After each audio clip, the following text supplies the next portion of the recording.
Bonjour. Euh, Aujourd'hui, nous avons le plaisir de vous produire cette vidéo pour vous présenter l'application Yapo et vous démontrer comment elle peut vous appuyer dans la gestion des clients depuis la collecte, le traitement et la génération des rapports pour les comités de crédit afin d'appuyer la prise de décision des crédits. Et donc, avant de commencer, je vais juste vous donner quelques mots pour l'application. Et donc, l'application, pouvez la trouver ici au Play Store. Il suffit d'écrire et puis de télécharger l'application Yahoo Plus et installer. L'application, il peut travailler en euh, euh, mode en ligne ou hors ligne. Il peut accéder sur les tablettes et aussi dans la version web. Et puis peut-être euh, interfacé avec n'importe quel autre système via l'API. Alors, pour accéder à l'application, vous aurez besoin des accès, donc le nom d'utilisateur et le mot de passe, pour les raisons de sécurité. Et donc, par exemple, ici, je suis en train de me connecter. euh, et donc, je mets le mot de passe.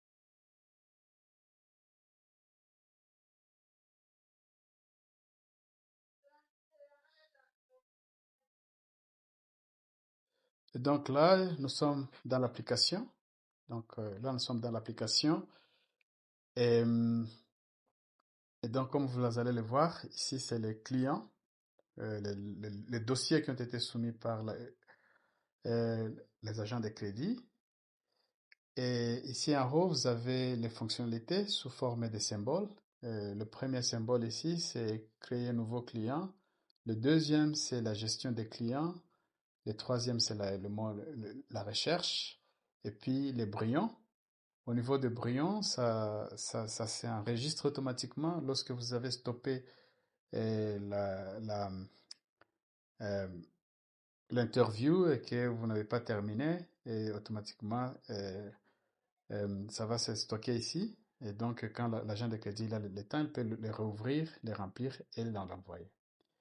Alors là, nous allons nous concentrer sur maintenant les démos. Les démos en rapport avec les projets. Et donc, nous avons pris l'application, nous avons créé un questionnaire qui répond aux exigences euh, du projet. Et donc, je vais vous montrer ça. Généralement, c'est ici où le client, l'agent de crédit ouvre et commence à remplir avec un questionnaire vide. Mais moi, je vais venir ici pour utiliser un questionnaire plutôt pré-rempli pour que je puisse être un peu plus rapide. Et donc ici, comme vous allez le voir, ça c'est le questionnaire qui va être utilisé au cours du projet.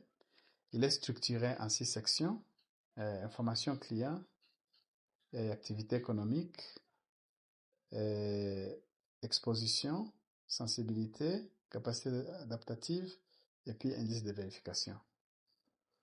Pour la première section, il y a seulement 4 champs à remplir: les noms les numéros d'identification du client, l'identification du prêt, et le genre. Et là, il faut sélectionner le genre du client et puis ouvrir le calendrier pour indiquer la date de la visite. Le deuxième, la deuxième section, c'est déterminer l'objet de crédit. Si c'est le crédit qui va aller en agriculture ou va aller en élevage, ici il y a un champ déroulant où vous allez euh, sélectionner la réponse appropriée. Et puis, vous avez l'exposition. Ici aussi, il suffit de cliquer sur obtenir les coordinations et le système va utiliser le mode GPS pour collecter la géolocalisation du client afin de les relier aux aléas climatiques qui ont déjà été, aux données climatiques et qui sont déjà dans l'application. Et puis ici, vous avez la sensibilité. Il faut déterminer quel type de culture vous allez financer, si vous faites de l'agriculture. Et s'il n'y a pas sur la liste, il y a l'option autre, vous pouvez ouvrir et écrire ce qui est le type de culture que vous voulez financer.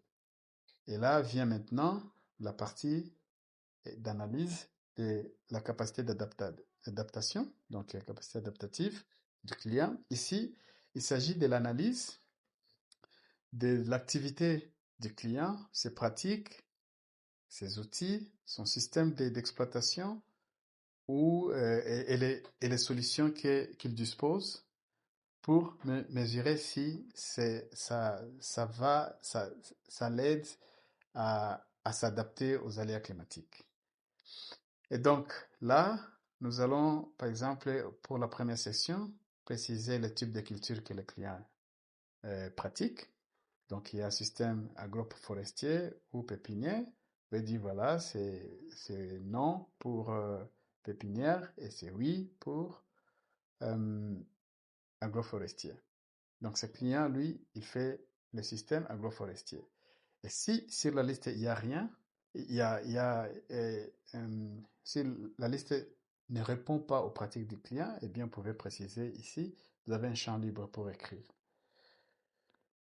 Et ainsi de suite. Maintenant, ici, activité par activité, au niveau de préparation du sol, il y a les types de travail du sol avec des outils manuels, travail du sol avec des conservations, ainsi de suite.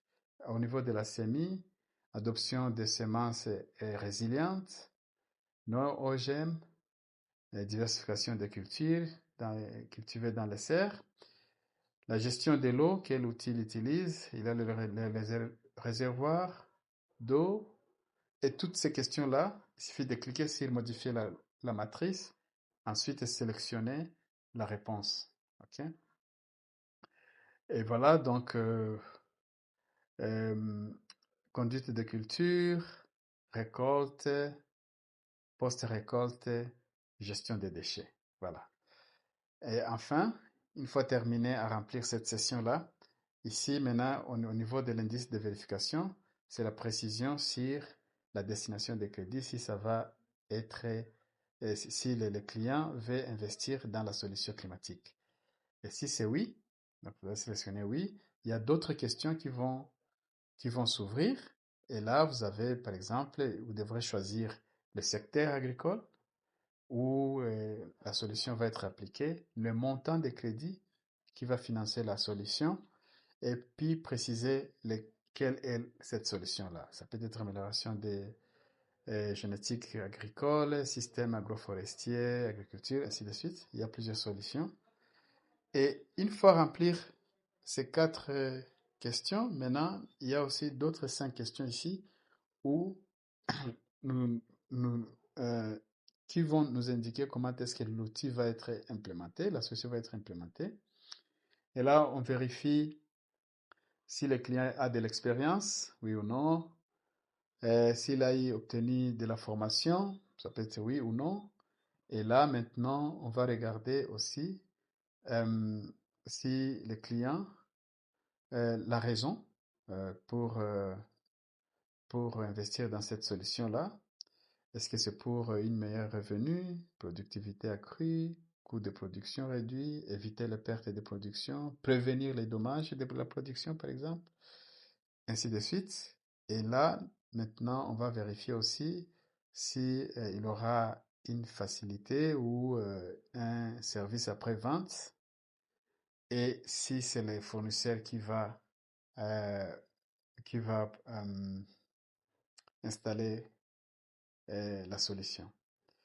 Une fois rempli tout ça, eh bien, c'est le travail fini de l'agent de crédit. Et le reste, il faut soumettre.